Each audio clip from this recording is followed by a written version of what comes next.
میں چاہوں گا کہ اپنے آرگنائزیشن کے صدر جناب راؤ کامران صاحب اسٹیج پر آئے اور اپنے خیالات سے ہمیں آگاہ کریں۔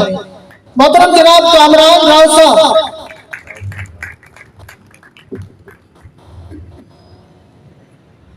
بسم اللہ الرحمن الرحیم۔ اس پنڈال میں موجود جتنے بھی حاضرین یہاں پر موجود ہیں، میں ان سب کو دل کی گہرائیوں سے خوش آمدید کہتا ہوں، ان کا شکریہ ادا کرتا ہوں کہ آپ سب اس مختصر سی دعوت پر یہاں پر تشریف لائے۔ اجالا آرگنائزیشن ایک چھوٹی سی کوشش ہے سول سوسائٹی کو منظم کرنے۔ آج جدید سیوکس میں، ماڈرن سیوکس میں سول سوسائٹی کو معاشرے کا تیسرا اہم سیکٹر قرار دیا جاتا ہے، حکومت کے بعد اور پرائیویٹ سیکٹر کے بعد، بزنس کمیونٹی کے بعد۔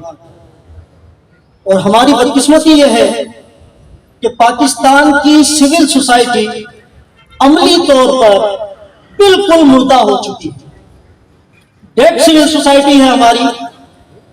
اور یہی وجہ ہے کہ جو سوشل ایشوز ہیں وہ پینڈنگ میں پڑے رہتے ہیں، ان کے حل کے لیے کوئی باقاعدہ کوشش نہیں ہوتی۔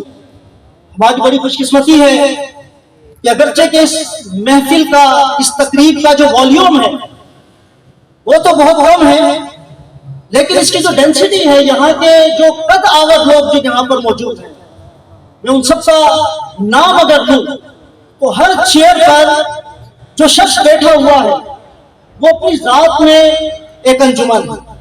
یہاں پر اگر اس وقت سیاسی شخصیات موجود ہیں، جس میں ممبر صوبائی اسمبلی محترم فہیم پٹنی صاحب موجود ہیں، اسی طرح ممبر صوبائی اسمبلی جناب سر بلند خان صاحب ہمارے درمیان میں موجود ہیں، UC1 سے چیئرمین ڈاکٹر مراد صاحب یہاں پر موجود ہیں۔ اور اس کے بعد اگر اسکولز کی بات کی جائے، اسکولز کی ایسوسی ایشن کی بات کی جائے، تو یہاں پر تمام قد آور شخصیات موجود ہیں۔ سب سے بڑھ کر ہمارے درمیان ایک علمی شخصیت جن کی گفتگو آپ نے سماعت فرمائی، جو سابق چیئرمین ہیں سندھ ٹیکنیکل بورڈ کے، اور ساتھ ہی ساتھ موجودہ فیکلٹی ڈین ہیں NHU کے، وہ ہماری درخواست پر یہاں تشریف لائے، آپ کے سامنے گفتگو کی۔ یہاں پر سلیم صاحب موجود ہیں، یہاں پر اقبال انصاری صاحب موجود ہیں، اسی طرح یہاں پر ہمارے پاس جو سول سوسائٹی کی دیگر NGOs ہیں، یہاں ہوپ بلدیہ سے طاہر زمان صاحب یہاں پر موجود ہیں، طاہر جمال صاحب، ان کو اور ان کی ٹیم کو خوش آمدید کہتا ہوں۔ ملت کشمیر ہیومن رائٹس کے چیئرمین متیع الرحمان آسی صاحب موجود ہیں، انہیں خوش آمدید کہتا ہوں۔ اسی طرح سزائے ملت فاؤنڈیشن کے چیئرمین محترم الیاس مغل صاحب یہاں پر موجود ہیں، اور اسی طرح ایک سلسلہ موجود ہے یہاں پر، جتنے بھی لوگ یہاں ہیں جن کا نام میں یہاں نہیں لے پا رہا اس وقت۔ میں صرف ایک بات پہ ختم کروں گا، جو معزز مہمان یہاں پر آئے، ہم نے ان سے بھی معذرت کی کہ ہم آپ کو یہاں اسٹیج پر موقع نہیں دے پائیں گے، کیونکہ جو افطار پارٹی کا پروگرام ہوتا ہے وہ تھوڑا سا افراتفری کا پروگرام ہوتا ہے، اس کے اندر فوراً ہمیں فارغ ہونا ہوتا ہے۔ ہمارے مہمان خصوصی نے خاص طور پر کہا کہ جی ہمیں فوری طور پہ جانا ہے، تراویح پڑھنی ہوتی ہے، تو میں سب کو یہاں فردن ہم موقع نہیں دے سکیں گے، لیکن ایک میسج ضرور دینا چاہتے ہیں، اور وہ یہ کہ آپ سب کا تعلق کسی نہ کسی طرح سے سول سوسائٹی کے ساتھ ہے۔ پاکستان میں سول سوسائٹی کو منظم کرنے کی ضرورت ہے، ہر سطح پر سول سوسائٹی کو بیدار کرنے کی ضرورت ہے۔ اب کوئی بھی گوشہ لے لیجیے معاشرے کا، ہم ہر جگہ پر اپنے آپ کو بیک فٹ پر پاتے ہیں، بہت پیچھے پاتے ہیں، اور اس کی بنیادی وجہ یہی ہے کہ ہماری سول سوسائٹی اپنا کردار صحیح طرح ادا نہیں کر پا رہی۔ اجالا آرگنائزیشن